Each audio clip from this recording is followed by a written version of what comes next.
Hello बच्चों, आज हम पढ़ेंगे रिमझिम भाग 4 का दूसरा पाठ, जैसा सवाल वैसा जवाब। ये कहानी अकबर और बीरबल से संबंधित है। आपने बीरबल का नाम तो सुना ही होगा।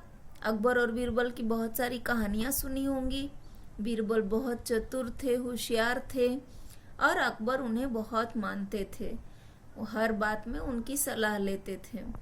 और यहाँ वही कहानी दी गई है कि बाकी मंत्री जो होते थे उनके दरबार के, उनमें से एक दरबारी ख्वाजा सरा, वो बीरबल से बहुत चिढ़ते थे, बहुत जलते थे और अकबर के सामने उन्हें छोटा दिखाना चाहते थे, नीचा दिखाना चाहते थे। इसलिए वो क्या करते हैं, एक चाल चलते हैं और अंत में बीरबल उन्हें हरा देते हैं। कैसे हरा देते हैं उसके लिए हमको ये कहानी पढ़ना पड़ेगा। बादशाह अकबर अपने मंत्री बीरबल को बहुत पसंद करता था। बीरबल की बुद्धि के आगे बड़े बड़ों की भी कुछ नहीं चल पाती थी। इसी कारण कुछ दरबारी बीरबल से जलते थे। वे बीरबल को मुसीबत में फंसाने के तरीके सोचते रहते थे। जैसा कि मैंने पहले ही कहा कि इस कहानी में बीरबल से जलने वाले लोग हैं जो उन्हें छोटा दिखाने की कोशिश करते थे, उनके बारे में बताया गया है। अकबर के एक खास दरबारी ख्वाजा सरा को अपनी विद्या और बुद्धि पर बहुत अभिमान था। ख्वाजा सरा महाराज अकबर के बहुत नज़दीकी थे, खास थे, लेकिन उनकी बुराई ये थी कि वो उनको अपनी बुद्धि पर, अपनी चालाकी पर बड़ा घमंड था। अभिमान था यानी घमंड था। बीरबल को तो वे अपने सामने निरा बालक और मूर्ख समझते थे, लेकिन अपने ही मानने से तो कुछ होता नहीं। दरबार में बीरबल की ही तूती बोलती और ख्वाजा साहब की बात ऐसे लगती थी जैसे नक्कार खाने में तूती की आवाज। ख्वाजा साहब की चलती तो वे बीरबल को हिंदुस्तान से निकलवा देते, लेकिन निकलवाते कैसे? मतलब ख्वाजा साहब जो थे वो बहुत परेशान रहते थे। हरदम ये उपाय सोचा करते थे कि किस तरह से बीरबल को हरा दूं और लोग मुझे ही बुद्धिमान माने, मुझे ही चालाक समझे, कोई बीरबल की तारीफ न करे।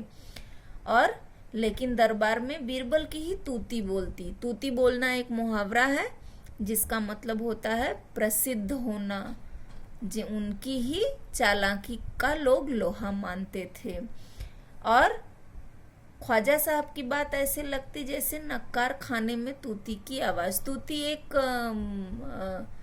तरह का म्यूजिकल इंस्ट्रूमेंट होता है जिसकी आवाज बहुत जोर से निकलती है। और नक्कार खाना यानी खाली पड़ा कोई कमरा हो, जैसे बेकार पड़ा कोई कमरा हो और उसमें तूती की जोरों की आवाज हो तो वो बहुत ही बेसुरी होगी।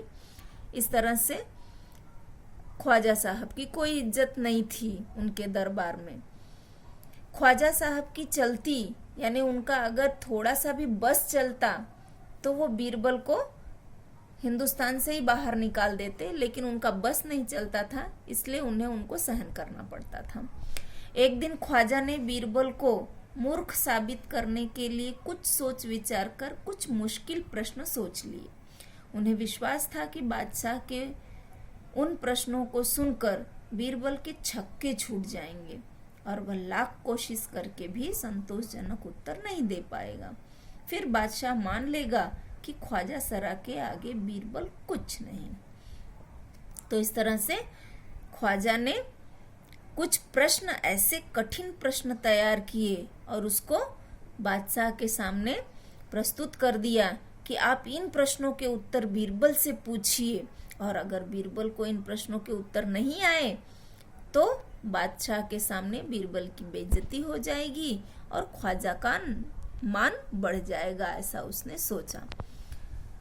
ख्वाजा साहब अचकन पगड़ी पहनकर दाढ़ी सहलाते हुए अकबर के पास पहुंचे। अचकन मतलब लंबा कुर्ता होता है और पगड़ी। पहुंचे और सिर झुकाकर बोले, बीरबल बड़ा बुद्धिमान बनता है, आप भी उसकी लंबी चौड़ी बातों के धोखे में आ जाते हैं। मैं चाहता हूँ कि आप मेरे 3 सवालों के जवाब पूछकर उसके दिमाग की गहराई नाप लें। उस नकली अक्ल बहादुर की कलई खुल जाएगी। कलई खुलना यानी पोल खुलना, भेद खुलना। यानी ख्वाजा साहब खुद तो बीरबल को होशियार समझते नहीं थे, इसलिए उनको लगता था कि वह झूठ बोलता है, दिखावा करता है। अक्ल बहादुर, व्यंग कसते हुए उन्होंने उसे अक्ल बहादुर कहा। और बीरबल बहुत बहादुर बनता है, आपके सामने लंबी चौड़ी बातें करता है और आप उसके धोखे में आ जाते हो।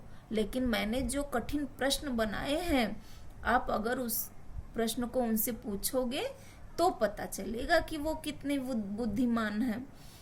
ख्वाजा के अनुरोध पर अकबर ने बीरबल को बुलाया और उनसे कहा, बीरबल, परम ज्ञानी ख्वाजा साहब तुमसे 3 प्रश्न पूछना चाहते हैं, क्या तुम उनके उत्तर दे सकोगे? बीरबल बोले, जहां पनाह जरूर दूंगा, खुशी से पूछें। ख्वाजा साहब ने अपने 3 सवाल लिखकर बादशाह को दे दिए।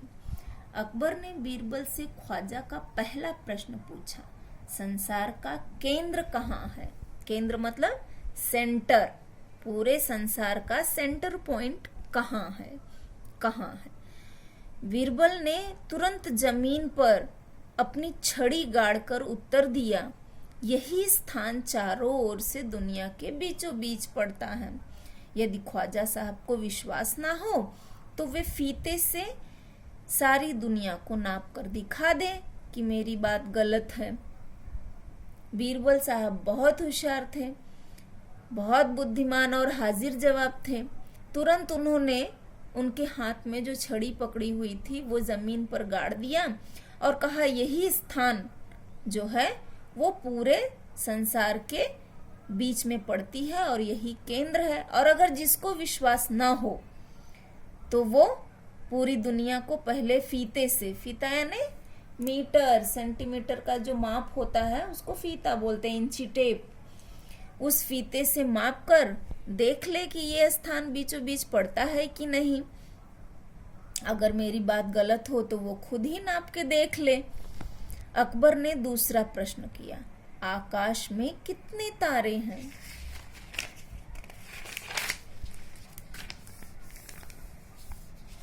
बीरबल ने एक भेड़ मंगवाकर कहा, इस भेड़ के शरीर में जितने बाल हैं उतने ही तारे आसमान में हैं।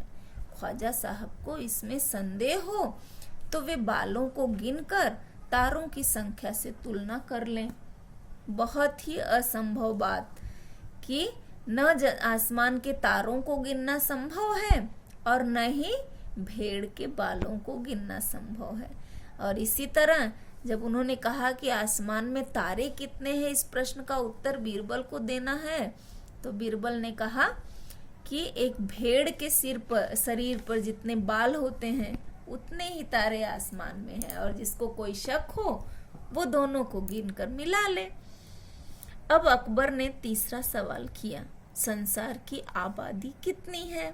आबादी यानी जनसंख्या, पॉपुलेशन। बीरबल ने कहा, जहां पना संसार की आबादी पल पल घटती बढ़ती रहती है, क्योंकि हर पल लोगों का मरना जीना लगा ही रहता है। इसलिए यदि सभी लोगों को एक जगह इकट्ठा किया जाए तभी उनको गिनकर ठीक ठीक संख्या बताई जा सकती है। बादशाह तो बीरबल के उत्तरों से संतुष्ट हो गया, लेकिन ख्वाजा साहब नाक भौं सिकोड़ कर बोले, ऐसे गोल मोल जवाबों से काम नहीं चलेगा जनाब। बीरबल बोले, ऐसे सवालों के ऐसे ही जवाब होते हैं, पहले मेरे जवाबों को गलत साबित कर कीजिए तब आगे बढ़िए। ख्वाजा साहब से फिर कुछ बोलते नहीं बना। यानी पाठ में ऐसा दिखाया गया है कि बीरबल सचमुच में बहुत बुद्धिमान थे, बहुत हाजिर जवाब और चालाक थे। बाकी दरबारी उनसे चिढ़ते थे, उन्हें गलत साबित करने की कोशिश करते थे, लेकिन वो कभी ऐसा कर नहीं पाए क्योंकि बीरबल सचमुच में बहुत ही बुद्धिमान थे। ठीक है बच्चों, आप लोग बीरबल और अकबर की बहुत सारी अकबर बीरबल की कहानियां प्रसिद्ध हैं, यूट्यूब पे भी हैं, आप देख सकते हो, पढ़ सकते हो। और बीरबल की बुद्धिमानी के बहुत सारे प्रमाण उन कहानियों में से आपको मिल जाएंगे। ठीक है, ये कहानी एक बार फिर से पढ़ो और समझो। धन्यवाद।